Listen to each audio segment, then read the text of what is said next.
हम लोग के बीच हैं और आपके सुख दुख में हैं। और मैं भी वचन देता हूं कि जिस प्रकार उदयस बाबू के नेतृत्व में, उनके मित्रों के, उनके संबंधियों के नेतृत्व में आप सब विश्वास करते हैं, जो भी जरूरत होगी मैं इस बारून की धरती को गोद लेता हूं।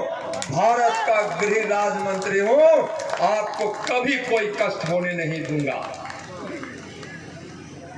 ऐसे भी आप लोग, बारून के लोग के विषय में कहा जाता है कि यहाँ की जो व्यवस्था है इतनी उत्तम होती है, धान का कटोरा है, यहाँ बहुत सारे ऐसे उद्योग धंधे हैं जिसके माध्यम से आपका जीवन यापन चलता है। फिर भी इसके अलावा मान सम्मान हो या किसी प्रकार की सेवा हो, उसमें आपका नित्यानंद राय कभी कभी नहीं छोड़े। किसको वोट करेंगे आप सोचिए तो। एक तरफ माननीय उपेंद्र कुशवाहा जी हैं, कल गृह मंत्री जी कह के गए उपेंद्र कुशवाहा जी को जिताकर भेजिए, हम इनको बड़ा आदमी बनाएंगे। बड़ा आदमी का मतलब क्या होता है आप समझ रहे हो। और एक बड़ी जिम्मेदारी औरंगाबाद सासाराम की यह धरती नक्सलाइटों के कब्जे में थी।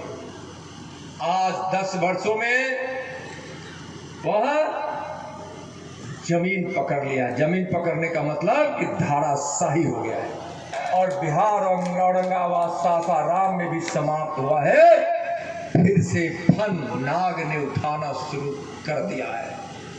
और वैसे विचार के पोषक जो आज यहाँ माले के प्रत्याशी खड़े हैं, आज उस प्रत्याशी के माध्यम से नाग फन काटने की जो कोशिश कर रहा है, उसको हम उसी प्रकार से कुचलेंगे जिस प्रकार से भगवान कृष्ण ने कलिया नाग को नाथा था। जब वह जमुना के जल में जब वह विष घोर रहा था, गैया मर रही थी, वनस्पति समाप्त हो रहा था, जो नारी पानी पीते थे उसकी मौत हो जाती थी। आज इस काराकाट की धरती पर कालिया नाग बनकर आने वाले माले प्रत्याशी, महागठबंधन के प्रत्याशी को आप जदवंशियों से आग्रह कि कृष्ण बनकर उस कलिया नाग को समाप्त कीजिए, जो आज फान फान उठा कर यहाँ कोशिश कर रहा है डसने की। बंधुओं, यहाँ लोग बैठे हैं, पता है, आप सोचिए जिस वंश पर आप गर्व करते हैं, उस वंश के हमारे भगवान श्री कृष्ण ने क्या कहा था, इतना संघर्ष किया, महाभारत की लड़ाई तक लड़े और जरूरत पड़ा तो अपने ही लोगों के अन्याय के खिलाफ खड़ा होकर उन्होंने मथुरा में अन्याय को समाप्त किया और धर्म की स्थापना। एक बार महाभारत की लड़ाई में हम पहले भी आए थे तो शायद आपको बताए होंगे, नहीं तो आज बता रहे हैं। हम जिस वंश के लोग हैं, यह हम नहीं कहते कि कोई वंश ऐसा नहीं है जिसमें उसके कुल में, उसके वंश में, उसमें महारत, वैभव और गौरव नहीं, सब में।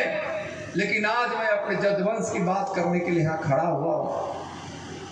तो भगवान कृष्ण को गंधारी बुलाकर बोली, दुर्योधन की मां, कृष्ण तुम पांडवों का साथ छोड़ो, तुम दुर्योधन का साथ दो। माधव बोले, कृष्ण बोले कि मैं दुर्योधन को कभी साथ नहीं दे सकता। बोले क्यों? तो उन्होंने कहा था कि मैं जदवंश में पैदा लिया हूं, मैं जदवंशी हूं। जदवंशी कभी अधर्म, अन्याय और पाप को साथ नहीं दे सकता, मैं तो पांडवों के साथ ही रहूंगा। उस समय गंधारी कृष्ण को श्राप देती है कि हम तुम्हारे 56 करोड़ जदवंशियों के नाश का श्राप देती हूं।